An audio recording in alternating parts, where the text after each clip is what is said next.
तस्मै श्री गुरुवे नमः। तस्मै श्री गुरुवे नमः।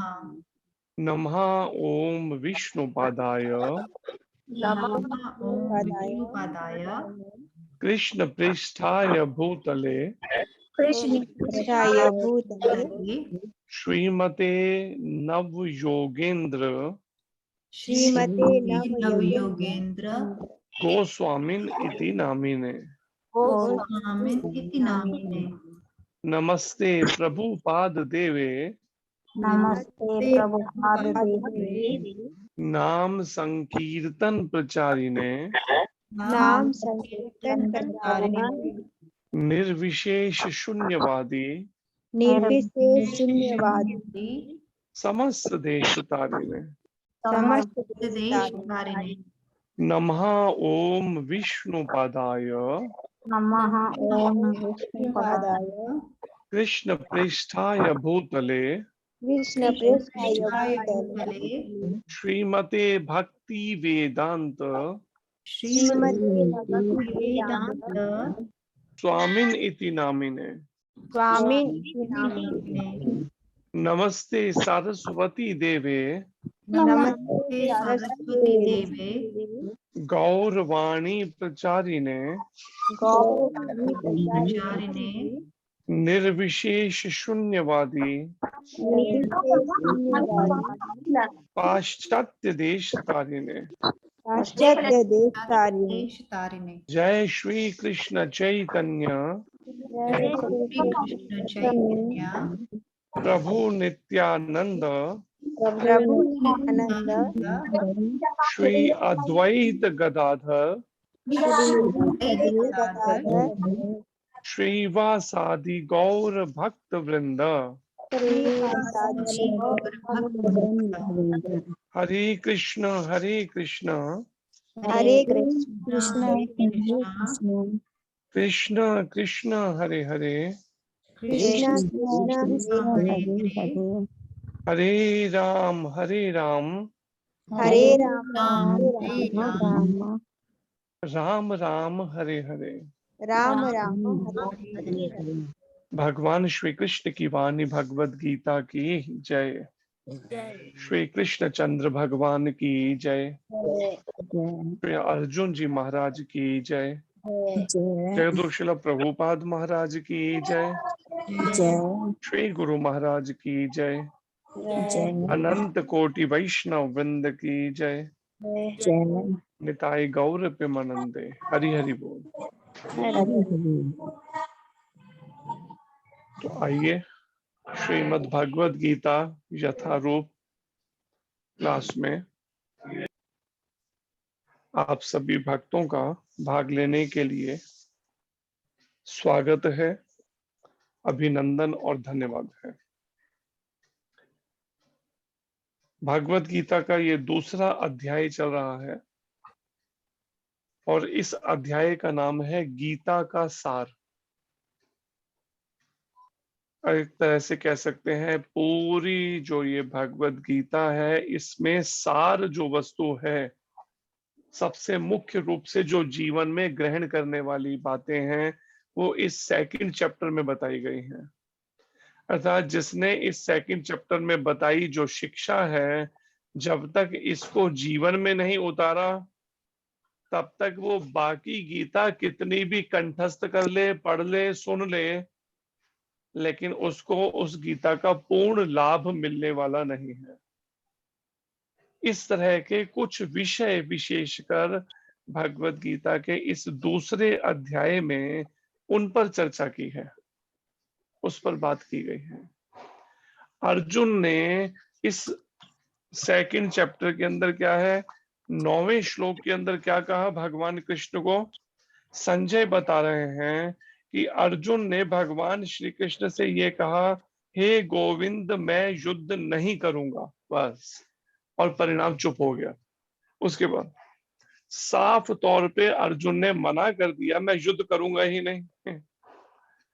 और जिसका मुख्य कारण युद्ध ना करने का ऐसा विचार अर्जुन के मन में आने का मुख्य कारण है उसका पारिवारिक मोह।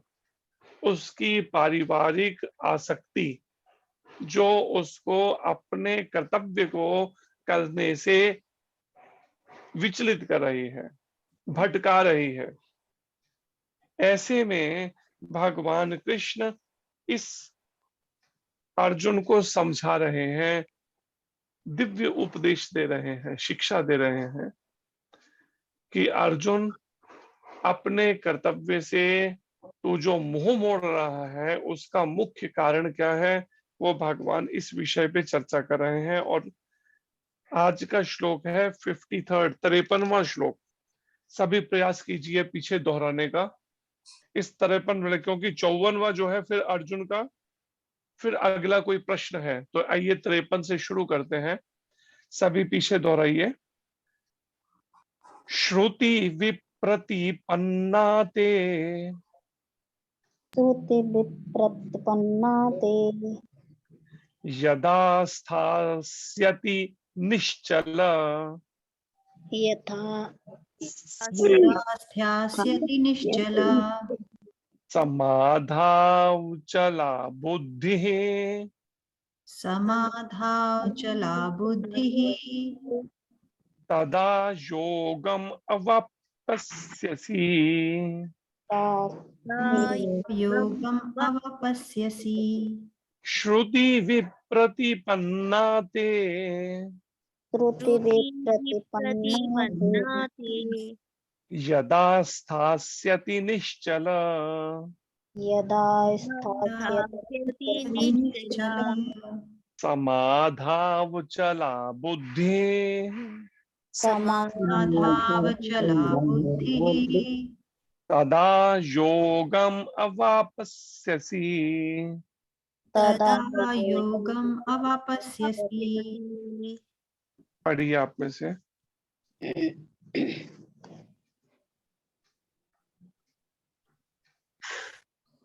हरे कृष्णा प्रभु जी, तन्वत हरे प्रणाम। कृष्ण जी, हरे कृष्ण। श्रुति विप्रतिपन्ना ते यदा स्थास्यति निश्चला समाधावचला बुद्धि तदा योगम अवाप्स्यसि। स्थास्यति, स्थास्यति। स्थास्यति। ठीक, आगे पढ़िए। हरे कृष्णा प्रभु जी। हरे कृष्ण जी। श्रुति विप्रतिपन्ना ते यदा स्थास्यति निश्चला समाधावचला बुद्धि तदा योगमवापस्यसि। हरे कृष्णा ठीक, प्रभु जी। हरे कृष्ण। हरे कृष्ण प्रभु जी। हरे कृष्ण। श्रुति विप्रतिपन्ना ते यदा स्थिस्यति निश्चला समाधौ अचला बुद्धिः तदा योगम् अवाप्स्यसि। हरे कृष्ण। हरे कृष्णा प्रभु जी।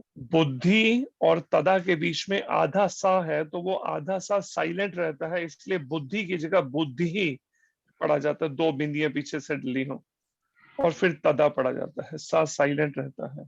पढ़िए। हरे कृष्णा प्रभु जी। हरे कृष्ण जी। श्रुति विप्रतिपन्ना ते यदा स्थास्यसि निश्चला समाधावचला बुद्धिः तदा योगमुपाश्यसि। हरे कृष्ण। हरे कृष्ण जी। आगे पढ़िए।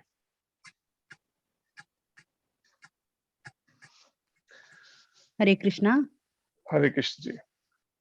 श्रुति विप्रतिपन्ना ते यदा स्थास्यति निश्चला समाधावचला बुद्धि तदा योगमवापस्यसि। हरे कृष्ण। स्थास्यति, स्थास्यति। हरे कृष्ण। अनुवाद दोहराइए। जब तुम्हारा मन वेदों की अलंकारमयी भाषा से वेदों की अलंकारमयी भाषा से विचलित न हो विचलित न हो विचलित न हो और वह और और वह वह आत्म साक्षात्कार और है की आत्म साक्षात्कार साक्षात्कार की आत्म समाधि में साक्षात्कार की समाधि में स्थिर हो जाए, समाधि में स्थिर हो जाए, हो तब तुम्हें जाए। तब तब तुम्हें दिव्य चेतना दिव्य चेतना दिव्य चेतना प्राप्त हो जाएगी। प्राप्त हो हो जाएगी। जाएगी। तो ये अर्जुन ने जब कहा कि मैं युद्ध नहीं करूंगा, तो भगवान कृष्ण जब अर्जुन को समझा रहे हैं, तो ये उसमें इस प्रसंग का ये आखिरी श्लोक है, जिसके बाद फिर अगला प्रश्न है अर्जुन का। तो भगवान कृष्ण कहते हैं अर्जुन को, जब तुम्हारा मन, यहाँ पर बात किसकी हो रही है? मन की। तो हम जिस मन के विचारों पर खासकर ध्यान ही नहीं देते बहुत अधिक, कुछ भी मन सोचता रहे, कुछ भी करता रहे, लेकिन मन के सोचने पर, मन के इच्छा करने पर समाज में जैसी स्थिति बन चुकी है, जब समाज में इस तरह की कोई शिक्षा नहीं है कि कैसे मन को अभ्यास कराया जाए संयम का, तो परिणाम लगभग लोगों ने क्या कर रखा है, मन को खुला छोड़ रखा है, कुछ भी सोचता रहे, कुछ भी इच्छा करता रहे, जो मन मांगे वो इच्छा पूरी कर दो, जो मन कहे बस वो इच्छा, जिसे कह सकते हैं एक तरह से मन का गुलाम बना हुआ है। या फिर जो भगवान के द्वारा बताई गई शिक्षाएं हैं, जिसे सनातन धर्म कहा गया, उस सनातन धर्म को छोड़कर वो मनोधर्म अपना रखा है, जो मन बोलेगा वो करना है। और परिणाम आज के टाइम में तो मनोधर्म के ऊपर पता नहीं कितने सारे पंथ ही खड़े हो गए हैं कई सारे रिलीजन के नाम से खड़े हो गए मनोधर्म पे। जिसको थोड़ी सी फिलॉसफी आ गई, उसने अपना एक आश्रम खोला, शिष्य बनाने शुरू किए और एक नया पंथ का नाम दे दिया, एक नया टाइटल नेम दे दिया उसको, और परिणाम शुरू हो गए। दूसरा है, उसको कुछ समझ आया या थोड़ा सा उसने ग्रंथ पढ़े, उसके बाद उसने अपना एक अलग पंथ शुरू कर दिया। तीसरे ने अपना, चौथे, सैकड़ों हजारों पंथ चल रहे हैं, सैकड़ों हजारों ऐसे इस तरह के धर्म के नाम पे कई सारे पंथ या कई सारे लोगों के विश्वास अलग अलग तरह के, कोई किसी तरह के सोच को मान विचारधारा से प्रभावित है, कोई किसी सोच, कोई किसी सोच से, और परिणाम में इस तरह से लाखों करोड़ों लोग भटक रहे हैं लक्ष्य से विहीन होकर। मालूम ही नहीं है मनुष्य जीवन क्यों मिला है, और जीवन जी के अब जीवन के आखिरी पड़ाव पर पहुंचने जा रहे हैं बहुत सारे, और उन्हें आज तक ये नहीं पता मनुष्य जीवन मिला क्यों है, और पूरी उम्र जी ली। तो सोचिए वो उम्र क्या जी, केवल खाना, सोना, इंद्रियों का तर्पण और शरीर परिवार की चिंता, क्योंकि जीवन का कोई उद्देश्य या लक्ष्य तो निश्चित था ही नहीं, और उम्र जीते चले गए। तो यहाँ पर भगवान कृष्ण कहते हैं अर्जुन को कि जब तुम्हारा मन वेदों की अलंकारमयी भाषा से विचलित ना हो। अलंकारमयी भाषा क्या है वेदों की?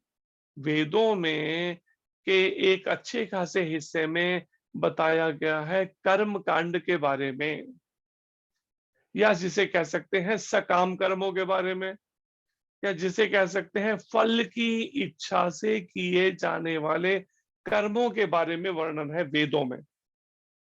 लेकिन ये सकाम कर्म या फल की इच्छा से किए जाने वाले कर्म, भगवान कृष्ण कहते हैं अर्जुन को, ये वास्तव में एक तरह से अलंकार, अलंकार किसे कहते हैं? जैसे कई बार कोई माता क्या करती है, कई तरह के गहने पहन लेती है। अब उसने अपना वस्त्रों के ऊपर क्या किया, कई तरह के गहने पहन लिए, गले में सोने का हार पहन लिया, कान में सोने की बालियां पहन ली, नाक में सोने की नथ पहन ली, हाथ में सोने के कड़े पहन लिए, पैरों में सोने की पाजेब पहन ली, कई सारे गहने अलंकार पहन लिए। लेकिन वास्तव में वो गहने ठीक है, शरीर की कुछ शोभा को बढ़ा सकते हैं, लेकिन वास्तविक व्यक्ति जो है, वो इस माता जो है उस गहनों से अलग, उसका अपना एक अलग शरीर या पहचान है उसकी। इसी तरीके से यहाँ पर बताया गया है समझाते हुए कि आप कितनी भी बातें अलंकारमयी, केवल ऊपर से आप बहुत सारी बातें कर लें, लेकिन उन सब अलंकारमयी भाषा से वेदों में जो वर्णन है, कई तरह के अर्थ किए गए हैं वेदों में, सकाम कर्मों के बारे में बताया गया है, लेकिन जिसका मन उन सब सकाम कर्मों से विचलित नहीं होता, अर्थात कई तरह के प्रलोभन आ रहे हैं लेकिन वो विचलित नहीं हो रहा उससे, उसका किसी भी तरह का कोई भी भौतिक आकर्षण काम वासना के प्रति या फिर लोभ के लालच के प्रति उसका कोई आकर्षण नहीं हो मन के अंदर, तब तो मान सकते हैं। यहाँ पर भगवान कृष्ण कहते हैं अगर ऐसा व्यक्ति जो इस तरह से किसी भी प्रलोभन में, काम वासना के आकर्षण में या फिर लालच में आकर विचलित नहीं होता, जिसका मन वह आत्म साक्षात्कार की समाधि में स्थिर हो जाए, तब तुम्हें दिव्य चेतना प्राप्त हो जाएगी। और अगर वो इन सब भौतिक आकर्षणों से, हाँ मेरे को पहनने के लिए सुंदर सुंदर कपड़े चाहिए, खूब श्रृंगार के लिए चाहिए, खूब बड़ा बंगला चाहिए, नई बिल्कुल कार चाहिए, और जो कुछ भौतिक कामनाएं, इच्छाएं हैं, जब किसी व्यक्ति का मन किसी भी तरह की भौतिक आकर्षण से आकर्षित नहीं होता, प्रभावित नहीं होता,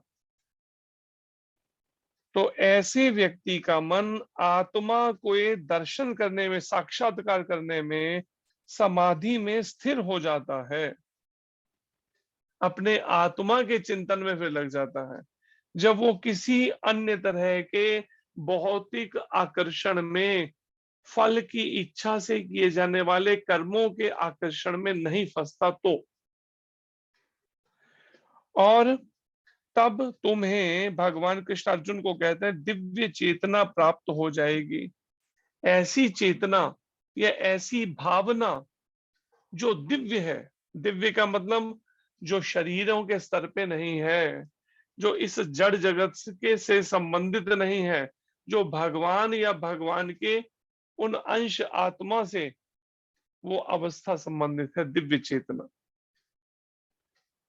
तो यहाँ पर इसका तात्पर्य जो है, इसमें समझाया जा रहा है कि किस तरह से हम समाधि में, जो यहाँ स्थिर होने की बात हो रही है, आत्म साक्षात्कार की समाधि में, वो समाधि की अवस्था क्या है, प्रभुपाद जी तात्पर्य में समझा रहे हैं।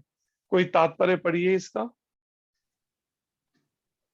कोई, हरे कृष्णा प्रभु जी। हरे कृष्ण जी। कोई समाधि में है, इस कथन का अर्थ यह होता है कि वह पूर्णतया कृष्ण भावना भावित है, अर्थात उसने पूर्ण समाधि में ब्रह्म, परमात्मा तथा भगवान को प्राप्त कर लिया है। आत्म साक्षात्कार की सर्वोच्च सिद्धि यह जान लेना है कि मनुष्य कृष्ण का शाश्वत दास है और उसका एकमात्र कर्तव्य कृष्ण भावनामृत में अपने सारे कर्म करना है। कृष्ण भावना भावित व्यक्ति या भगवान के एक निष्ठ भक्त को न तो वेदों की अलंकारमयी वाणी से विचलित होना चाहिए, न ही स्वर्ग जाने के उद्देश्य से सकाम कर्मों में प्रवृत्त होना चाहिए। कृष्ण भावनामृत में मनुष्य कृष्ण के सानिध्य में रहता है और कृष्ण से प्राप्त सारे आदेश उस दिव्य अवस्था में समझे जा सकते हैं।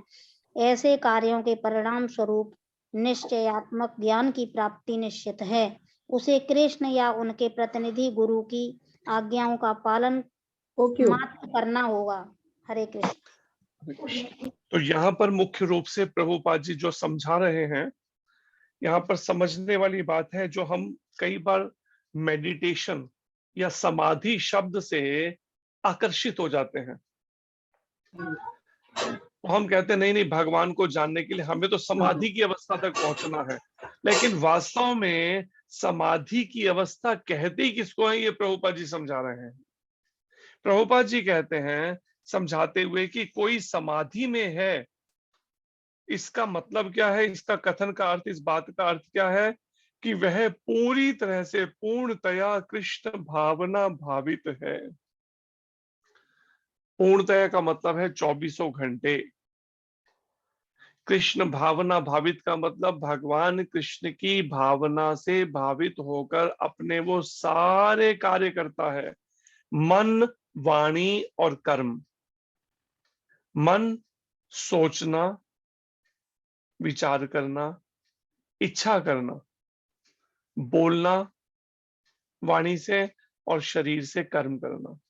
ये तीनों पूरी तरह से जब कोई भगवान कृष्ण के लिए करने लगे, सोचना भी कृष्ण के लिए हो, चिंतन भी उसका कृष्ण के लिए हो सोचने का, और इच्छा करनी है तो भी कृष्ण के लिए, कृष्ण और भगवान कृष्ण की सेवा के लिए, और इसके अलावा वाणी से जो भी बोलना है वो भगवान कृष्ण या उनकी सेवा से संबंधित होना चाहिए, और जो भी कर्म करने हैं भगवान कृष्ण की प्रसन्नता के लिए हो, इस तरह का अभ्यास करना। अगर कोई इस तरह का निरंतर 24 घंटे का अभ्यास कर ले, प्रभुपाद जी कहते हैं उसे समाधि की अवस्था कहते हैं। इस समाधि का केवल वही अर्थ नहीं है जो सामान्यतः एक लिया गया कि हाँ आंखें बंद करके आप बैठ जाइए और फिर अभ्यास कीजिए मन को इस संसार के विषय भोगों से हटाकर ईश्वर की ओर मोड़ने का। लेकिन यहाँ पर समाधि का अर्थ प्रभुपाद जी बता रहे हैं, वास्तव में क्या है समाधि का अर्थ, कि कृष्ण भावना से भावित पूरी तरह से हो जाना, अर्थात उसने पूर्ण समाधि में ब्रह्म परमात्मा तथा भगवान को प्राप्त कर लिया है। और फिर दूसरी बात यहाँ क्या बताई जा रही है, एक तो बताया पूरी तरह से कृष्ण भावना भावित होना, समाधि की अवस्था, और दूसरी यहाँ पर फिर समाधि की अवस्था का बताया जा रहा है। मतलब क्या है कि ब्रह्म में, परमात्मा में और भगवान में पूरी तरह से अपने मन को लगा देना, इन तीनों को प्राप्त कर लिया है जिसने, तीनों समाधि में अवस्था। ब्रह्म किसे कहते हैं, परमात्मा किसे कहते हैं, भगवान किसे कहते हैं, इसके लिए प्रभुपाद जी ने उदाहरण दिया है इन तीनों को समझने के लिए, ब्रह्म, परमात्मा और भगवान का, जिसको उदाहरण देकर समझाया है सूर्य की किरणों से। एक है सूर्य की किरणें,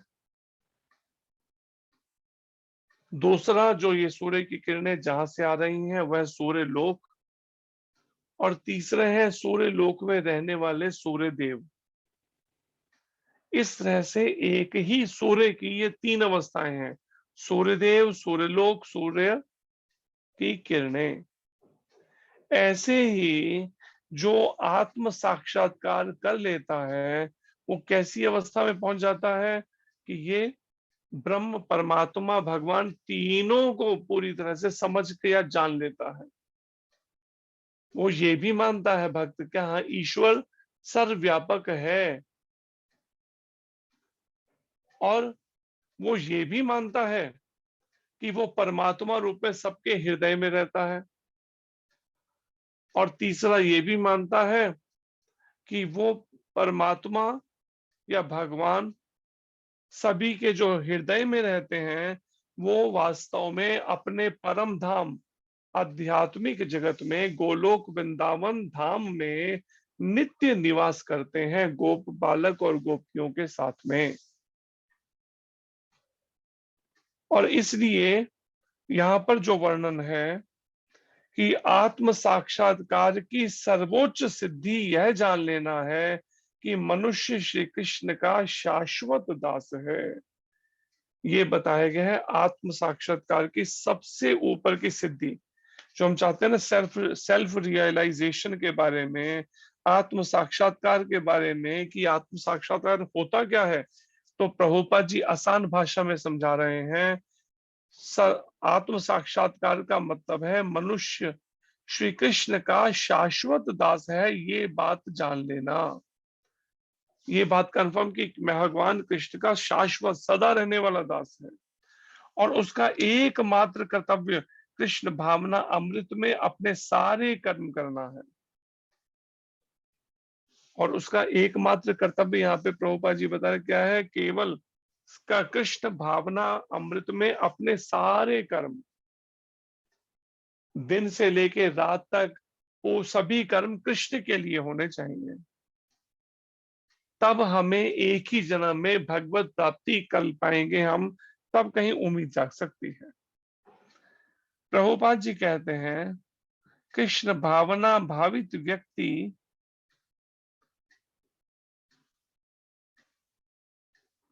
कृष्ण भावना अमृत में जो व्यक्ति है वह भगवान के एक निष्ठ भक्त को ना तो वेदों की अलंकारमयी वाणी से विचलित होना चाहिए, ना ही स्वर्ग जाने के उद्देश्य से सकाम कर्मों में प्रवृत्त होना चाहिए।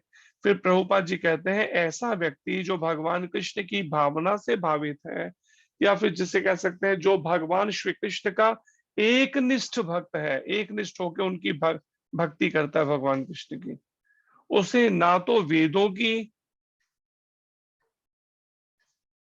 अलंकारमयी वाणी से विचलित होना चाहिए कि उनको सकाम कर्मों में नहीं लगना चाहिए।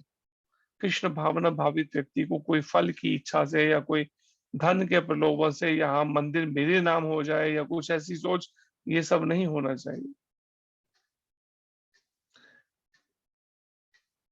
चाहिए नहीं होना चाहिए और ना ही स्वर्ग जाने के उद्देश्य से सकाम कर्मों में प्रवृत्त होना चाहिए और ना ही सकाम फल की इच्छा से होने वाले कर्मों में लगना चाहिए, केवल प्रवृत्त होना है।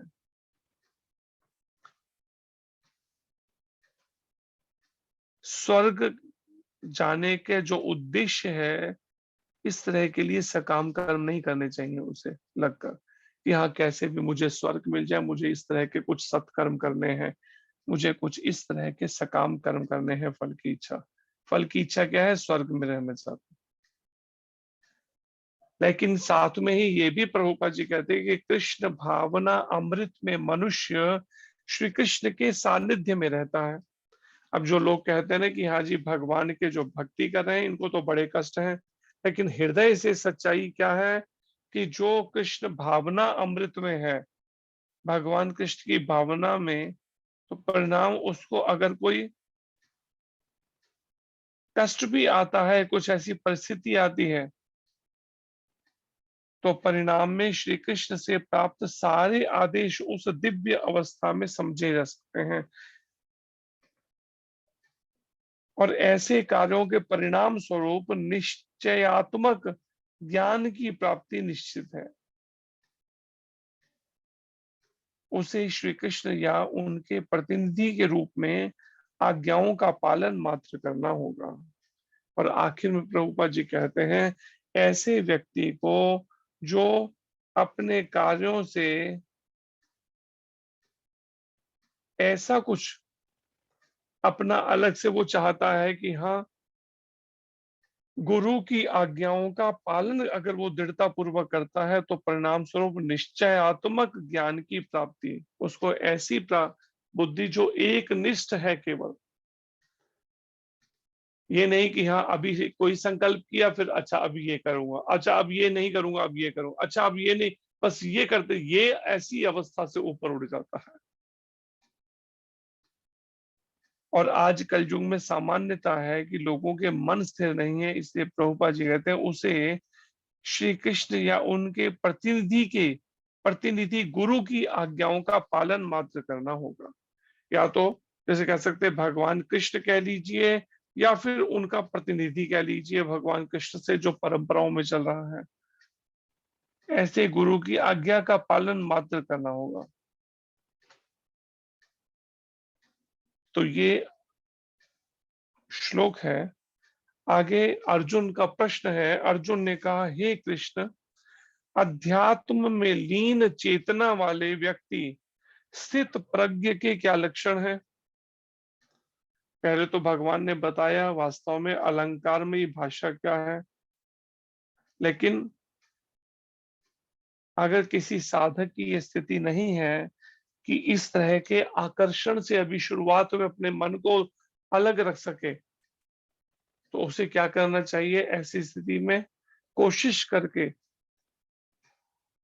अगर कोई पुरुष है तो स्त्री से, स्त्री है तो पुरुष से, उसे दूरी बना के रखनी चाहिए। किसी भी तरह का भौतिक आकर्षण उसको आध्यात्मिक उन्नति नहीं करने देगा। और अर्जुन ने कहा है, हे कृष्ण, अध्यात्म में लीन चेतना वाले व्यक्ति, जो पूरी तरह से अध्यात्म में लीन है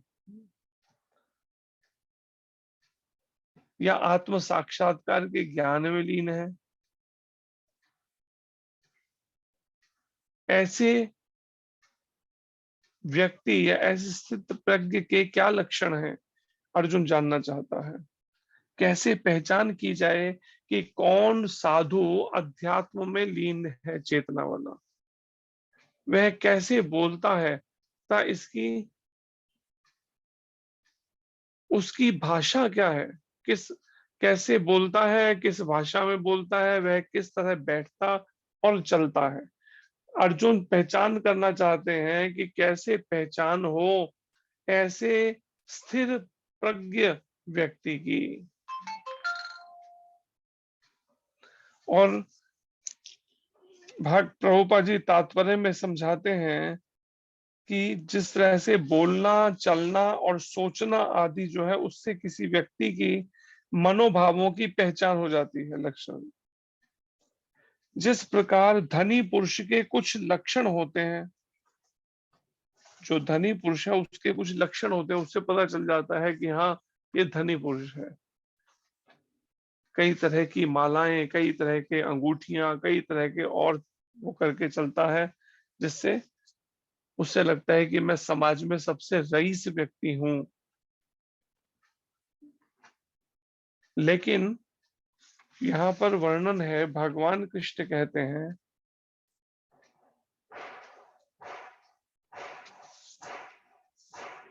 ऐसी स्थिति में मनोधर्म से उत्पन्न होने वाली इंद्रिय तृप्ति की समस्त कामनाओं का परित्याग कर देता है जब मनुष्य।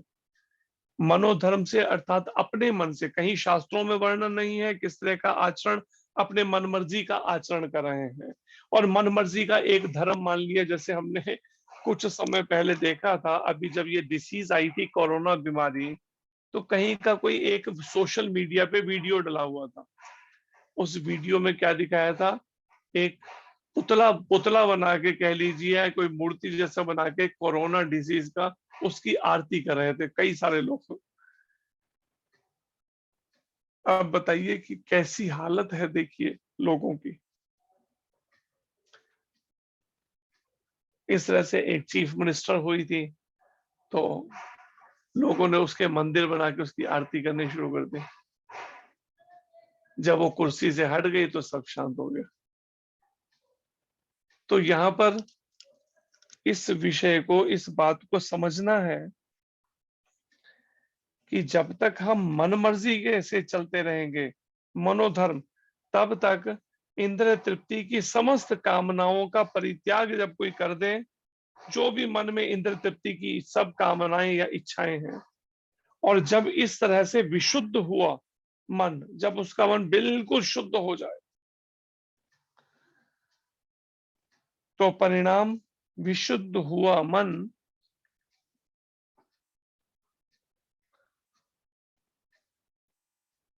आत्मा में संतोष प्राप्त करता है। तब कहीं जाकर वो अपनी आत्मा में संतोष प्राप्त कर पाता है, जब मन शुद्ध हो जाता है बिल्कुल। और वह विशुद्ध दिव्य चेतना को प्राप्त कहा जाता है, अथवा स्थित प्रज्ञ कहा जाता है ऐसा व्यक्ति, कि वह अपने विशुद्ध दिव्य चेतना में स्थित है।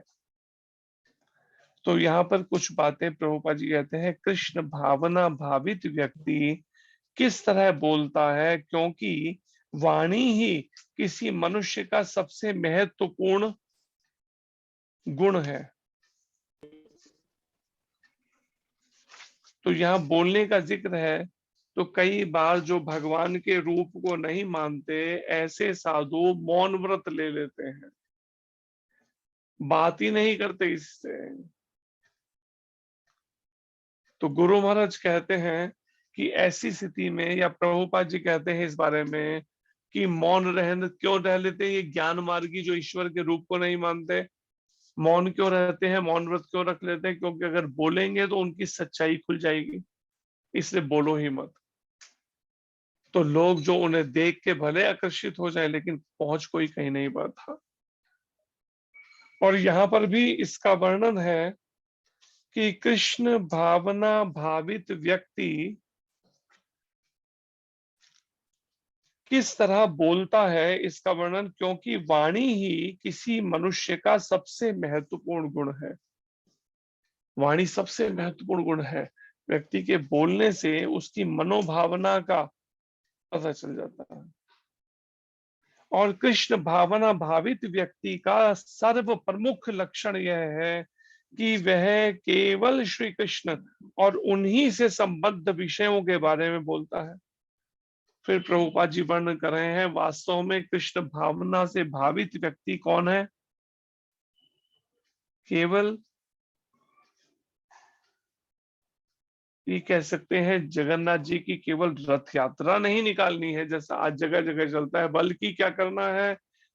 कृष्ण भावना से भावित होना है।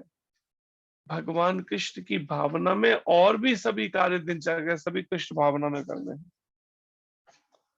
और फिर प्रभुपाद जी कहते हैं कृष्ण भावना भावित व्यक्ति का सबसे प्रमुख लक्षण क्या है? कि वह केवल श्री कृष्ण तथा उन्हीं से संबद्ध विषयों के बारे में बोलता है।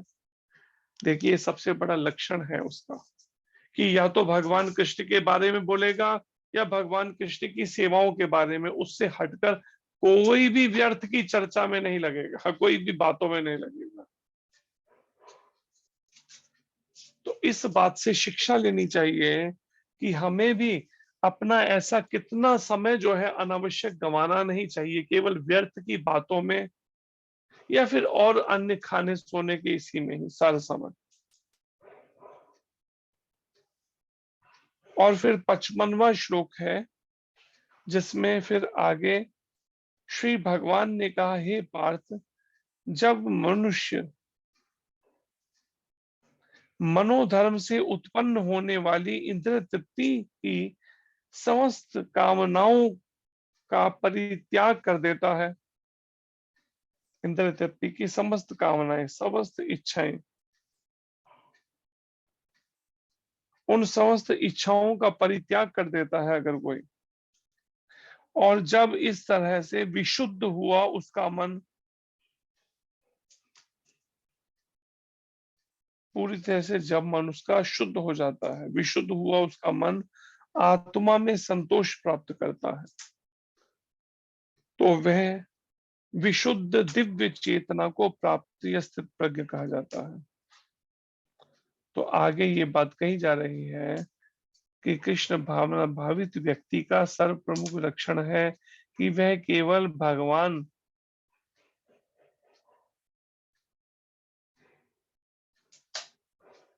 स्वतः, फिर तो अन्य लक्षण स्वतः प्रकट हो जाते हैं। अगर कोई व्यक्ति 24 घंटे कृष्ण भावना से भावित हो जाए तो प्रभुपाद जी कहते हैं बाकी सारे लक्षण उसमें खुद प्रकट हो जाते हैं। क्या लक्षण? जो 13वें अध्याय के 8 से 12वें श्लोक में 5 श्लोकों में बताए हैं। 13वें अध्याय का 8, 9, 10, 11, 12 क्या लक्षण है? जैसे विनम्रता, दंभहीनता, दंभी व्यक्ति होता है ना, बड़ा अहंकारी व्यक्ति, तो दंभहीनता, अहिंसा, सहिष्णुता, सहनशील होना, अहिंसक होना, सरलता, प्रामाणिक गुरु के पास जाना, पवित्रता, स्थिरता, आत्म संयम, तृप्ति के विषयों का परित्याग, अहंकार का अभाव, जन्म मृत्यु वृद्धावस्था तथा दुख के दोषों की अनुभूति, स्त्री, संतान, परिवार, इनके प्रति आसक्ति।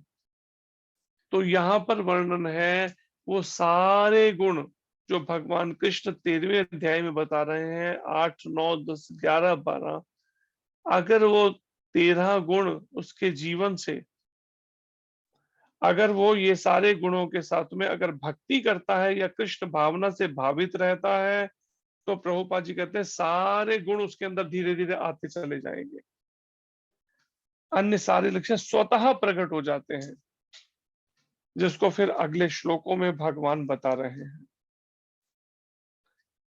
कि अगर कोई मनुष्य मनोधर्म से उत्पन्न जो इंद्रिय तृप्ति की समस्त कामनाओं का परित्याग कर देता है, मनोधर्म से उत्पन्न इंद्रिय तृप्ति कि जो जो मन कहता जा रहा है उसे भोग देते जा रहे हैं, जो मन कहे जा रहे हैं उसको भोग दिए जा रहा है,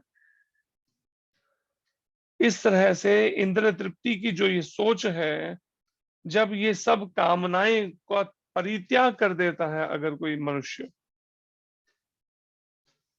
तो वो इस तरह से विशुद्ध हुआ उसका मन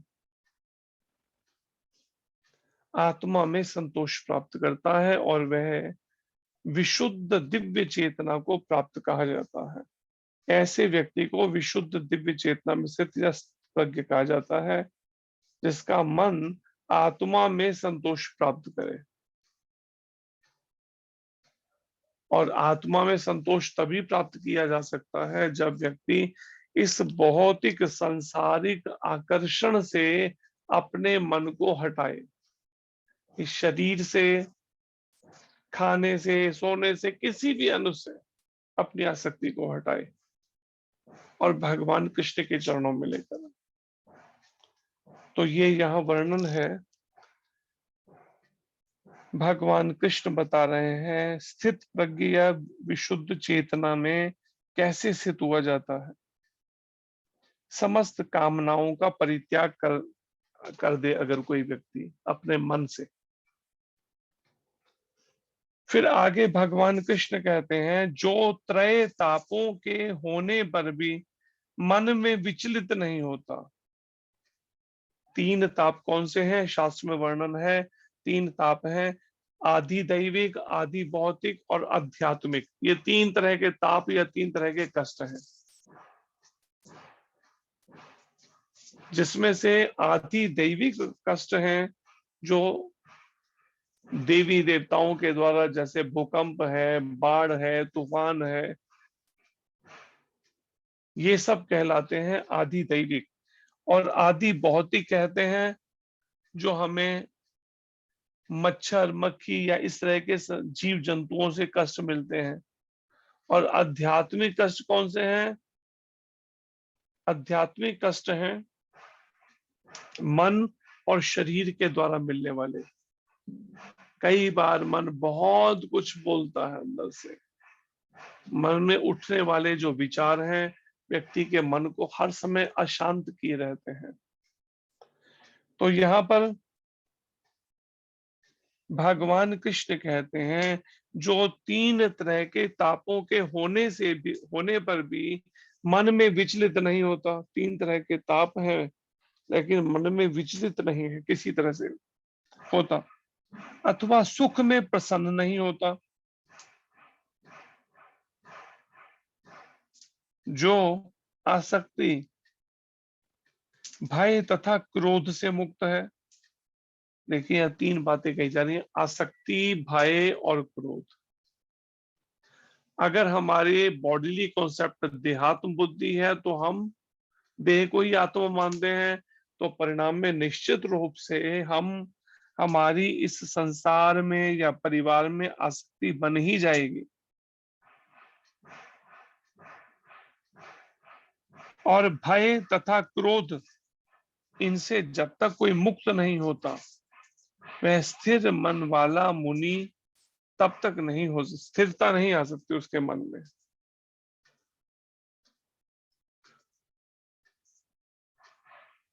तीनों तरह के तापों से विचलित नहीं होता, सुख में प्रसन्न नहीं होता, और जो आसक्ति, भय तथा क्रोध से मुक्त है वह स्थिर मन वाला मुनि कहलाता है। आसक्ति, भय और क्रोध, इनसे अगर मुक्त है तो इससे ये अभ्यास करना चाहिए कि हम अपने मन को ऐसी अवस्था में कैसे पहुंचा सकते हैं, और जब ऐसी स्थिति है तो हमें भगवान से ये बात प्रार्थना करनी चाहिए कि वो कृपा करके हमें जो हमारी ये आसक्ति है इसको छुड़ाएं। संसार के प्रति, जड़ जगत के प्रति जो प्रबल आसक्ति मोह हमारा बन गया है, हमारा चिंतन हर समय केवल संसार में लगा है, जो भगवान से विमुख होकर, इसको ठीक करना बहुत जरूरी है, अपने सोचने के तरीके को। क्योंकि मुख्य रूप से मन ही है जिसको भगवान के चरणों में जब तक नहीं लगाएंगे तब तक हम कितना भी करें, ठीक है कुछ ना कुछ लाभ तो मिलेगा, लेकिन वास्तव में भगवान की भक्ति जो है वो तभी प्राप्त हो सकती है, या कष्टों से छुटकारा तो तभी हो सकता है। हरे कृष्ण। धन्यवाद। कोई प्रश्न हो तो कर सकते हैं इससे संबंधित विषय से।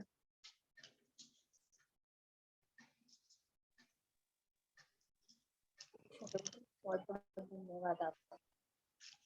हरे कृष्ण।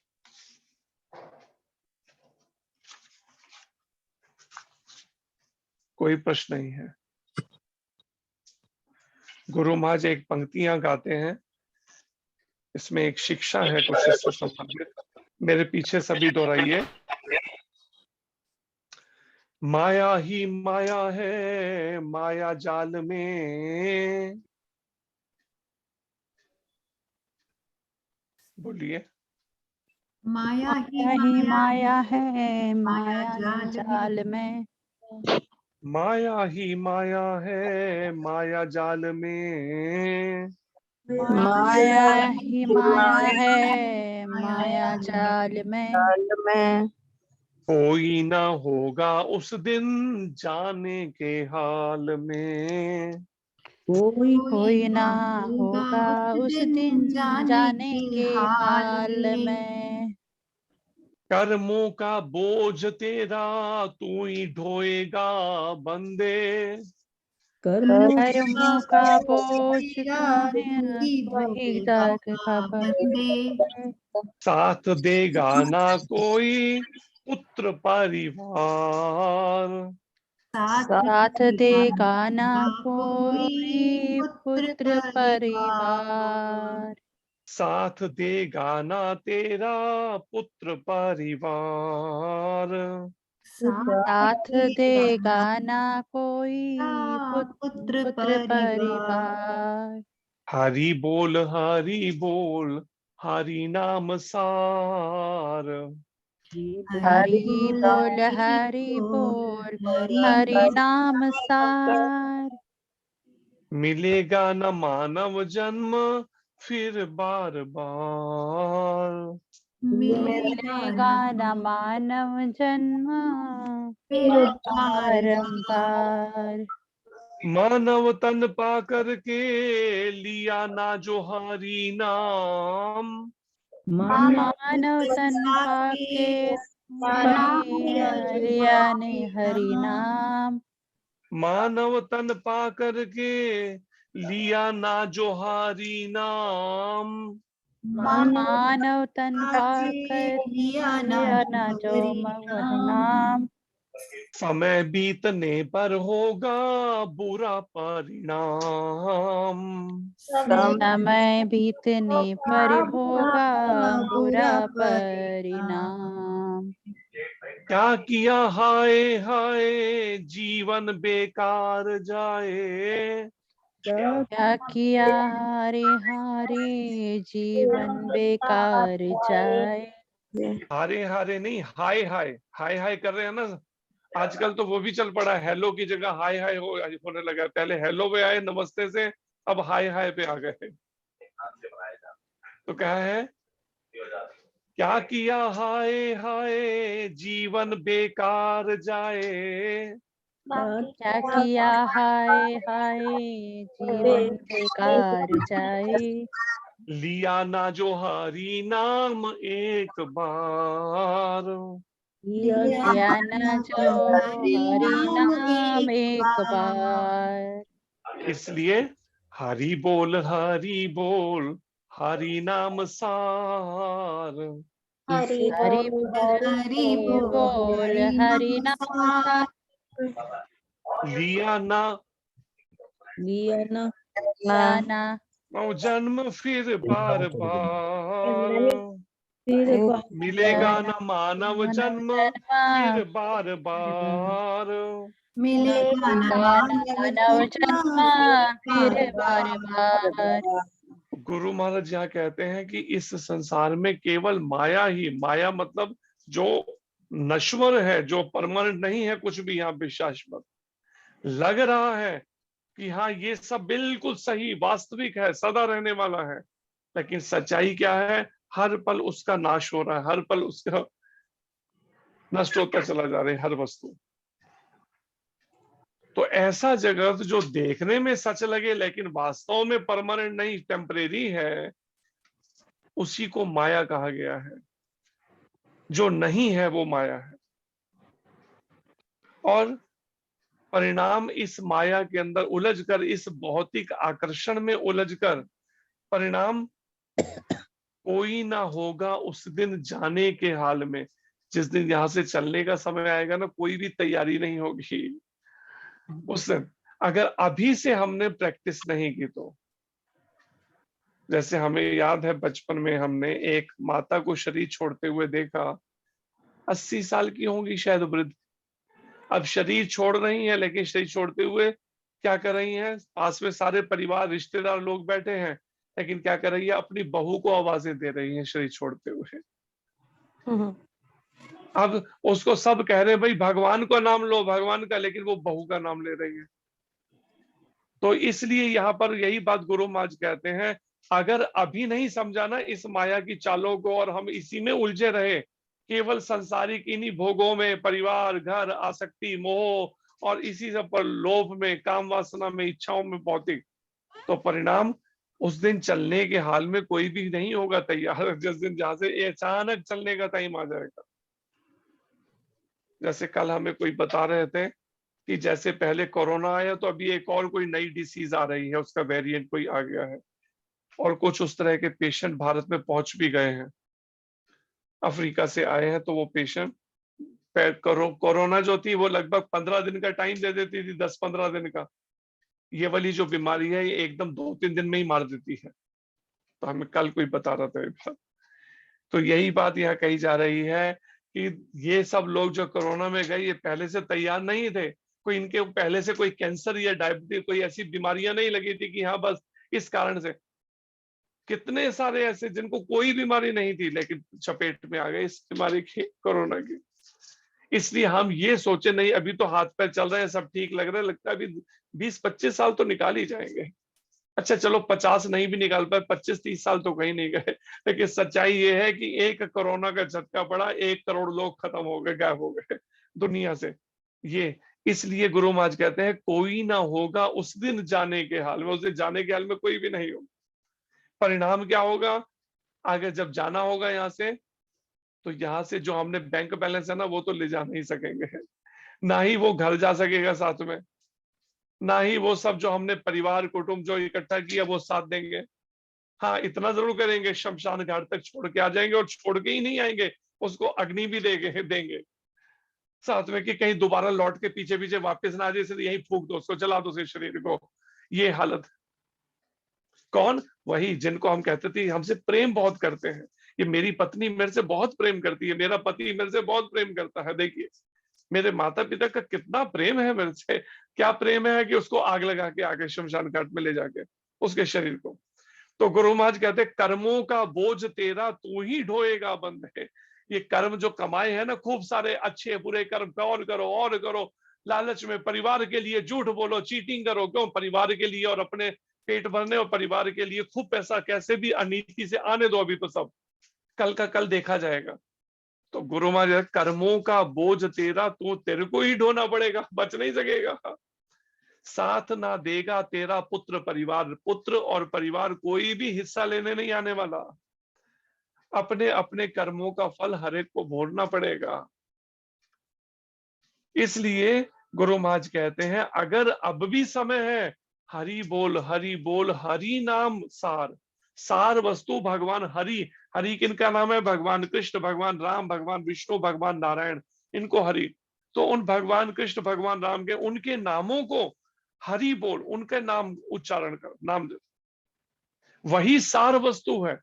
भगवान स्वयं अपने नाम में ही रहते हैं, वास करते हैं। ये नाम कोई सांसारिक नामों जैसा नाम नहीं है। कृष्ण भगवान का नाम, भगवान राम का नाम, स्वयं भगवान कृष्ण इसी नाम में ही रहते हैं। और मिलेगा ना मानव जन्म फिर बार, क्योंकि बार बार ये मानव जन्म मिलने वाला नहीं है।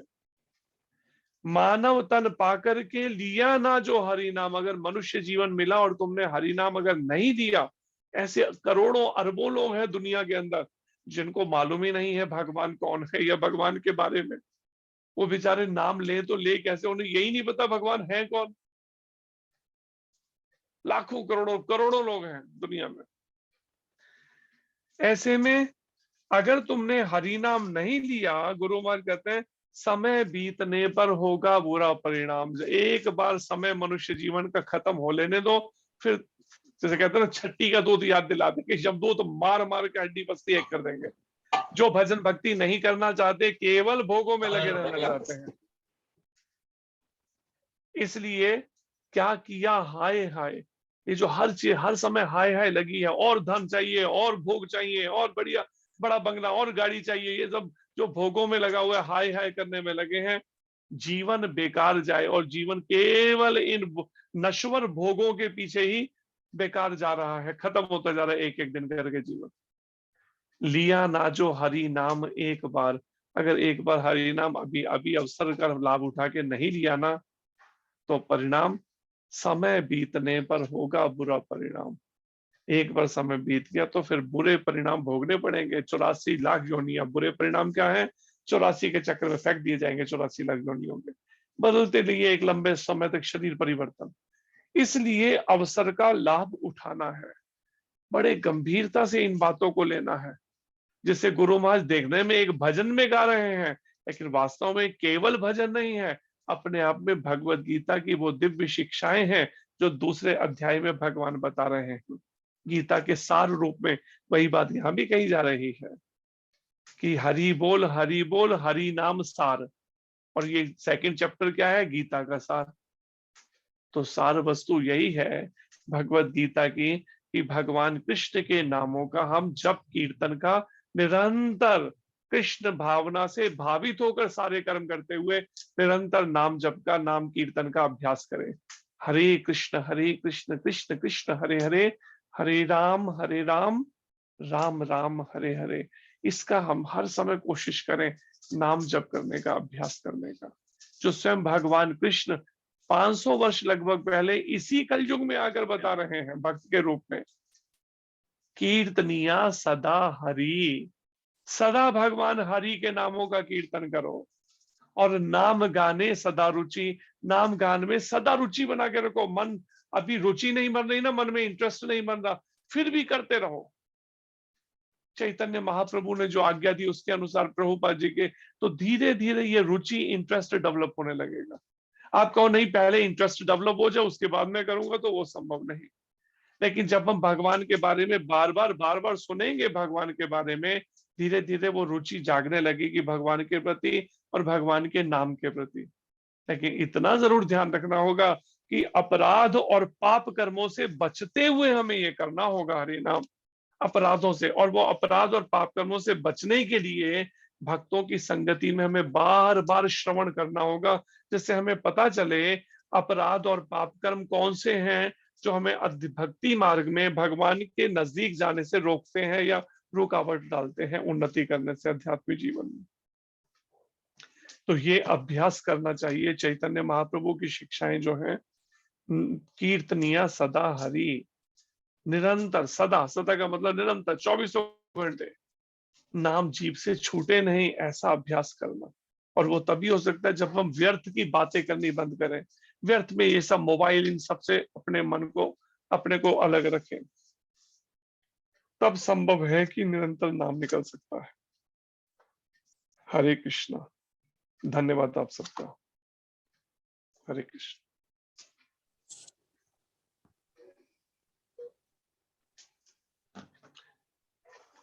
कोई प्रश्न नहीं है किसी को भी? हरे कृष्णा प्रभु जी। हरे कृष्ण जी। आज मेरे को एक छोटा क्वेश्चन था जी। आज जो आपने गीता के श्लोक में स्टार्टिंग में आया था कि हर एक इच्छा हमें भगवान के लिए, हर एक कार्य भगवान के लिए करना चाहिए, लेकिन इतना टाइम हो गया वो ध्यान ही नहीं आता। ऐसे करते हुए लास्ट में जाके खाना जैसे जनरली में खाना बना रहे हैं तो ऐसे ध्यान नहीं आता, भगवान के लिए बनाई सारी चीजें, बच्चों के लिए वो चल रहा होता है दिमाग में, भगवान का ध्यान क्यों नहीं आता? जैसे कोई भी काम करते हैं तो नहीं रहता वो ध्यान। इसलिए नवधा भक्ति जो भगवान राम ने शबरी माता को बताई और भगवान कृष्ण ने उद्धव जी को बताई, उसमें यही कहा जब तक हमारा ध्यान भगवान की तरफ नहीं जाता तब तक क्या करो, श्रवण और कीर्तन जो है ये और अधिक निरंतर करने का अभ्यास, जो अभी बताया। श्रवणम कीर्तनम विष्णु स्मरणम, तीसरी अवस्था है स्मरण की, ध्यान लगना या स्मरण होना हर समय मन से भगवान का। जब तक मन स्मरण में नहीं लगा, इसका मतलब मन बहुत मैला है, इसलिए भगवान का स्मरण नहीं हो रहा। और अगर नहीं हो रहा तो चैतन्य महाप्रभु कहते कोई बात नहीं, घबराने की जरूरत नहीं, पर एक काम करो, क्या? कीर्तनिया सदा हरि। सदा, सदा का मतलब निरंतर, उठते बैठते चलते फिरते खाते सोते नाम जीभ से नहीं छूटे, ये जप की प्रैक्टिस। बोलना और कानों से सुनना, केवल मन में नहीं, बोल बोल के करना, उससे हमारा ध्यान खुद ही भगवान की तरफ जाएगा, उनके नाम के माध्यम से। जैसे एक कमरे के अंदर 10 लोग सो रहे हैं, आप कमरे में घुसे और आपने एक नाम पुकारा तो उसमें 10 के 10 नहीं उठेंगे, केवल वही एक उठेगा जिसका नाम आपने बोला। इसी तरह से अगर हम हरे कृष्ण मंत्र का निरंतर जप कीर्तन करते हैं तो भगवान कृष्ण का नाम निरंतर लेने से कृष्ण खुद ही खींचे चले आएंगे, उनका ध्यान हमारी ओर आकर्षित हो जाएगा। तो ये तरीका है भगवान कृष्ण का ध्यान अपनी ओर आकर्षित करने का। हम निरंतर भगवान के नामों का जप करते हुए सारे कार्य करें। जैसे पंजाबी में गुरु महाराज एक बात कहते हैं, हथ कारवल ते दिल यारवल, मतलब हाथ से आप कार्य करिए ठीक है, लेकिन दिल को भगवान कृष्ण में लगा के रखने का ये तरीका है हरे कृष्ण मंत्र का निरंतर जप और कीर्तन, श्रवण और कीर्तन, मुंह से बोलना, कानों से सुनना और हाथ से काम करना। ये तरीका अभ्यास ये और बढ़ाना पड़ेगा। इसका मतलब जैसे कोई व्यक्ति ज्यादा सीरियस बीमार हो ना तो डॉक्टर क्या करता है, दवाई की डोज बढ़ा देता है। पहले उसने बताया होता है कि एक एक टैबलेट दिन में 2 बार लेनी है, देखता है कि हाँ इसकी बीमारी अभी नहीं घट रही, अच्छा ऐसे करो 2-2 टैबलेट कर दो दिन में 2 बार, फिर भी नहीं, अच्छा TDS कर दो, 3 बार कर दो दिन में लेने के लिए। इसी तरह से नाम की डोज बढ़ानी पड़ेगी, क्योंकि पिछले जन्मों का और इस जन्म के कर्मों का ऐसा प्रभाव है कि मन जो है भगवान में लग ही नहीं रहा, इसलिए नाम जप की डोज बढ़ानी पड़ेगी। हरे कृष्ण। बहुत बहुत धन्यवाद प्रभु जी, दंडवत प्रणाम। बस जी, हरे कृष्ण जी। और कोई प्रश्न किसी को?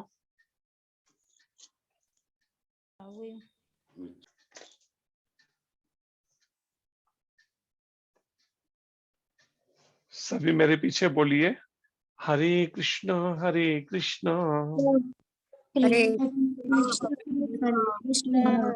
कृष्ण कृष्ण हरे हरे, कृष्णा हरे राम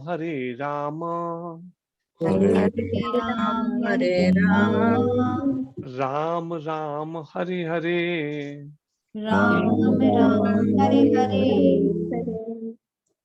तो इस महामंत्र का निरंतर जप का अभ्यास करना है, लेकिन इससे पहले चैतन्य महाप्रभु का मंत्र 1 बार या 3 बार बोलकर मेरे पीछे दोहराइए, जय श्री कृष्ण चैतन्य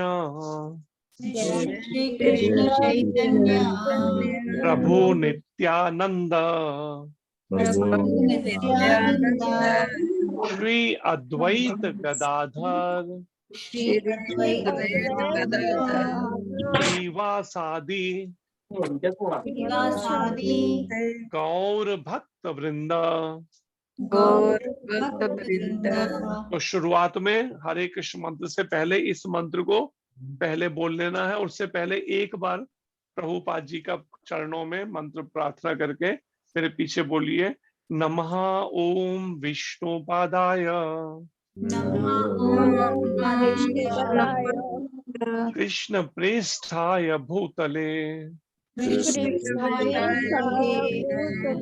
श्रीमते भक्ति वेदांत श्रीमते भक्ति वेदांत स्वामिन इति नामिने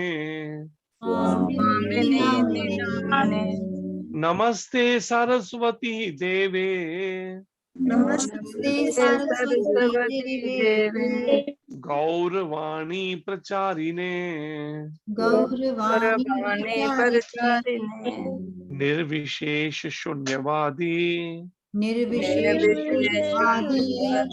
पाश्चात्य देश तारिणे। तो प्रभुपाद जी का मंत्र एक बार, चैतन्य महाप्रभु का मंत्र 3 बार और फिर मूल हरे कृष्ण मंत्र का जप शब्दों को सुनते हुए करते हुए जप और कीर्तन जो है इस तरह से बाकी काम करने हैं। रसोई बनाना या बाकी जो भी कार्य हमारे अलग अलग, उन कार्यों को नाम कीर्तन नाम जप करते हुए करना है। महामंत्र का नाम बंद नहीं होना चाहिए, केवल काम की बात की, नाम शुरू और शब्दों को सुनते हुए इस तरह का अभ्यास। इस तरह से मन भगवान के ध्यान की ओर मुड़ सकता है, ध्यान में लग सकता है धीरे धीरे।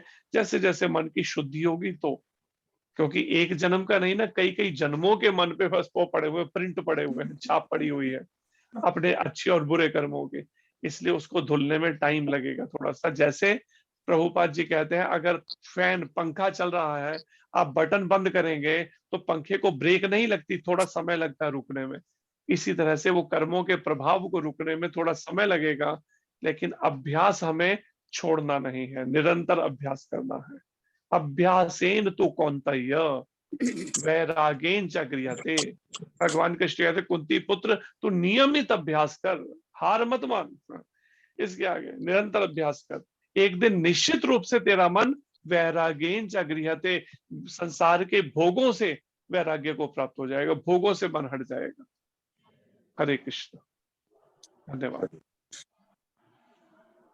हरे कृष्णा प्रभु जी। हरे कृष्ण। कल्पतरुभ्यश्च कृपा सिंधुभ्य एव च पतितानां पावनेभ्यो श्री वैष्णवेभ्यो नमो नमः। अनंत कोटि वैष्णव वृंद की जय। जय। शीला प्रभुपाद की जय। गुरु महाराज की जय। संजय व्यास प्रभु जी की जय। हरे कृष्ण। निताई गौर। हरे कृष्ण। प्रभु जी। हरे कृष्ण जी। हरे कृष्ण। हरे कृष्णा प्रभु जी, दंडवत प्रणाम। हाँ जी। हरे कृष्ण। हरे कृष्णा दंडवत हरे प्रणाम। कृष्ण। हरे कृष्ण मीटिंग जी। हरे कृष्णा प्रभु जी। हरे कृष्ण जी। हरे कृष्णा।